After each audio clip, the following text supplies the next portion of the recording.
बच बारस की वर्त कथा। एक समय की बात है, किसी गांव में एक साहूकार रहता था जिसके 7 बेटे और ढेर सारे पोते थे। एक दिन गांव में भीषण अकाल पड़ गया। तब साहूकार ने गांव में एक तालाब बनवाया, लेकिन उस तालाब में कई साल तक पानी नहीं आया। तब साहूकार ने पंडितों से इसका उपाय पूछा। पंडितों ने कहा कि तुम्हें अपने बड़े बेटे या बड़े पोते की बलि देनी होगी, तभी यहाँ पानी आ सकता है। साहूकार ने गांव की भलाई का सोचते हुए बलि देने का निर्णय किया। साहूकार ने अपनी बहू को एक पोते हंसराज के साथ उसके पीहर भेज दिया और बड़े पोते बछराज को अपने पास रख दिया और उसकी बलि दे दी, जिसके बाद तालाब में पानी भी आ गया। इसके बाद साहूकार ने तालाब पर एक बड़े यज्ञ का आयोजन किया, लेकिन अपने पोते की बलि के झिझक में वह अपनी बहू को बुलावा नहीं भेज पाया। बहू के भाई ने कहा, तेरे यहाँ पर इतना बड़ा उत्सव है, पर तेरे शत्रु ने तुझे क्यों नहीं बुलाया? मुझे बुलाया है, मैं जा रहा हूँ। बहू बोली, शायद काम में वे भूल गए होंगे और अपने घर जाने में कैसी शर्म, मैं भी आपके साथ चलती हूँ। जब बहू घर पहुंची तो सास ससुर डरने लगे कि बहू को पता लग गया तो क्या जवाब देंगे।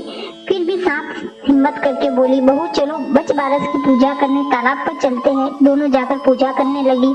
सास बोली, बहू तालाब के किनारे कसुम्बल से खंडित करो। बहू बोली, मेरे तो 2 पुत्र हैं, हंसराज और बछराज, फिर मैं खंडित क्यों करूं? सास बोली, जैसा मैं कहूं वैसा करो।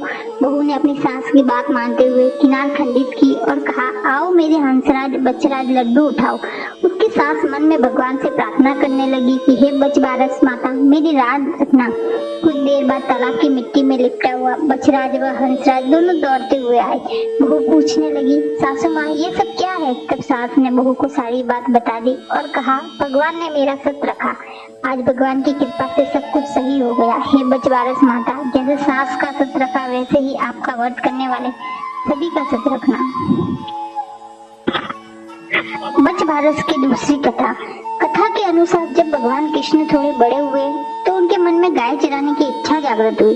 तब उन्होंने अपनी माता यशोदा से गाय चराने के लिए कहा। तब माँ यशोदा ने अपने बेटे की सुरक्षा का सोचते हुए उन्हें जाने से मना कर दिया, लेकिन माता यशोदा ये अच्छे से जानती थी कि वो अपने बेटे को ज्यादा दिन तक कैद में करके नहीं रख पाएगी। कुछ दिन बाद माता यशोदा ने कृष्ण जी को गाय चराने की इजाजत दे दी।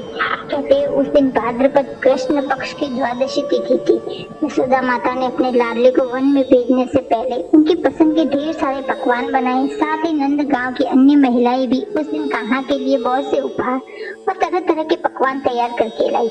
इसके बाद गायों को भी सजाया गया और उनके लिए अंकुरित अनाज साथ में बांधे गए। माता यशोदा को अपने बेटे कृष्ण की इतनी चिंता थी कि वह जब तक वापस नहीं लौटे तब तक माता ने कुछ खाया नहीं, सिर्फ अंकुरित अनाज का ही सेवन किया। कहते हैं इस दिन को बच बारस के रूप में मनाया जाने लगा। बच बारस की तीसरी कथा। कथा के अनुसार प्राचीन समय में भारत में सुवर्णपुर नामक एक नगर था। वहाँ देवदानी नाम का राजा राज्य करता था। उसके पास एक गाय और एक भैंस थी।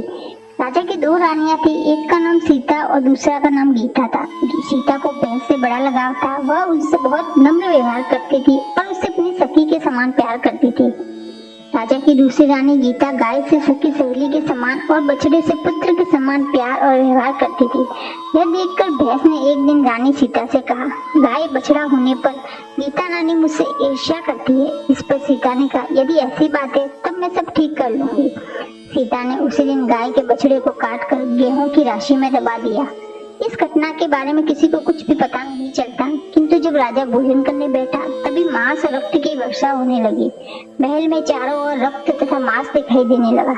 राजा की भोजन की थाली में भी मल मूत्र आदि की बात आने लगी। यह सब देखकर राजा बहुत चिंतित हुआ। उसी समय आकाशवाणी हुई, हे राजा, तेरी रानी ने गाय के बछड़े को काट कर गेहूं की राशि में दबा दिया है, इसी कारण ये सब हो रहा है। कल गोवत द्वादशी है, इसलिए कल अपनी भैंस को नगर से बाहर निकाल लीजिए और गाय तथा बछड़े की पूजा करें। इस दिन आप गाय का दूध तथा कटे फलों का भोजन में त्याग करें। इससे आपकी रानी द्वारा किया गया पाप नष्ट हो जाएगा और बछड़ा भी जिंदा हो जाएगा।